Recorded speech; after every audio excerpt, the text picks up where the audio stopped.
Irish Princess Sheila Nagira is no secret to the people of Carbonear. Everywhere you look, there's something erected in her honor.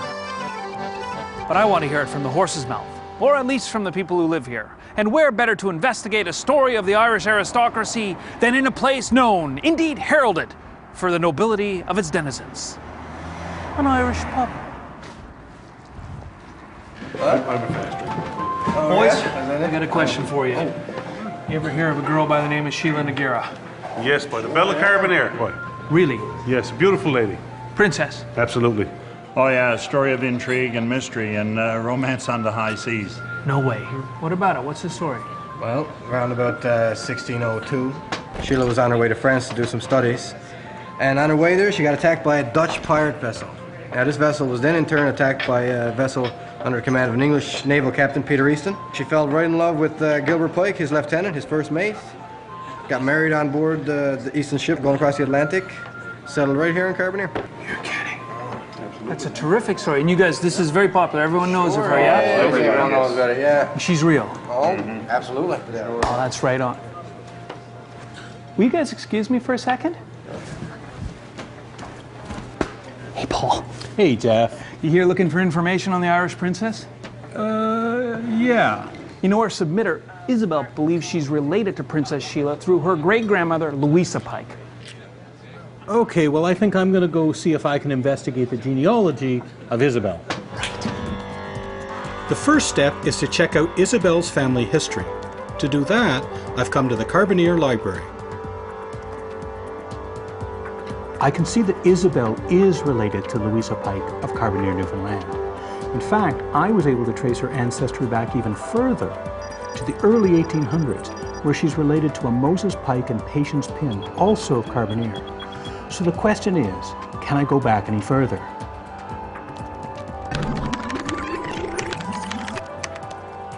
I found a Samuel Pike. Now, he was born in 1726, and he's a direct descendant of Isabel's. But there's a problem. He was not born in Carbonear. He was born in Poole, England. Since Isabel's line seems to run out at Samuel, I've come to the Rooms, the Newfoundland Archives, to search for any other pikes that go back to the early 1600s in Carbonear. Well, here's another pike. In 1681, there's a Thomas Pike living in Carbonear. Now, this comes from the Colonial Office records, and it's the earliest records we have available. Unfortunately, I can't connect Thomas to Isabel. And more importantly, I can't find any other pikes.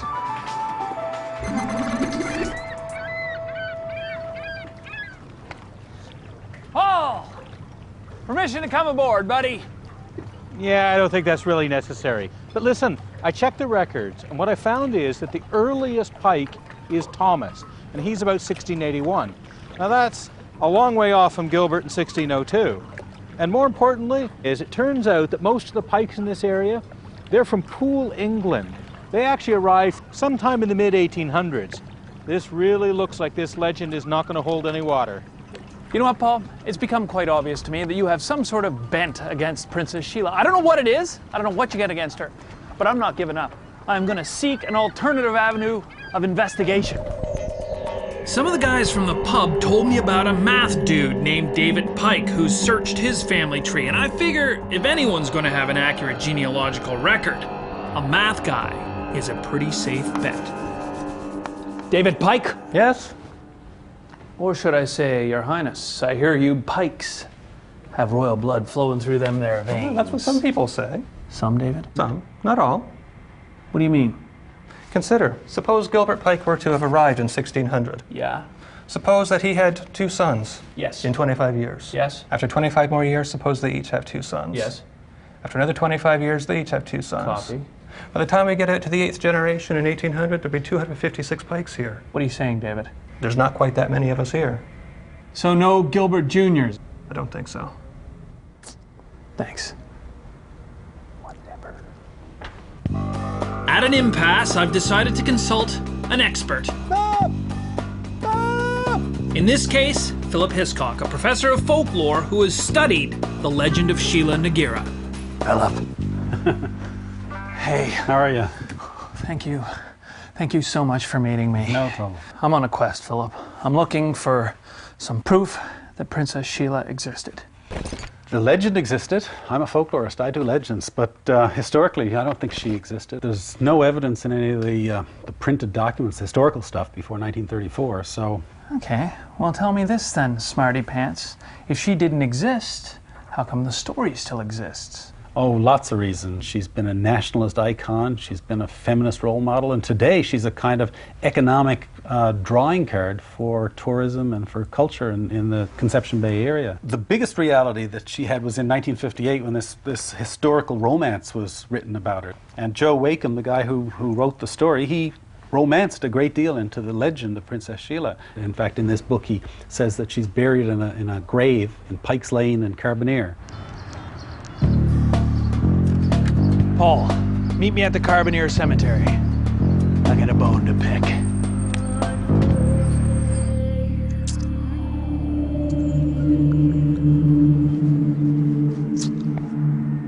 Hello, Paul. Hello, Jeff. So this is supposedly the grave of Sheila Noguera Pike. But that tombstone, Paul, is not 350 years old. That tombstone is new. Yep, probably put there by the local tourist office. By the way, I've been investigating the history of the name. Turns out there are no known Nogueras in Ireland. You know what I'm beginning to think? I'm beginning to think that, indeed, Isabel is not descended from Sheila Noguera Pike. Furthermore, I am beginning to suspect that the good people of Carbonear are involved in some kind of sick, twisted conspiracy.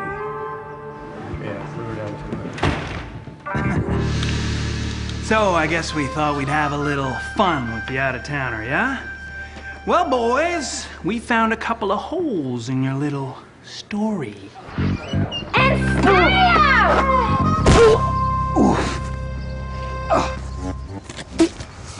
So, we have no proof that Sheila Noguera was Irish, a princess, or even real. But we do have a saying down here on the East Coast.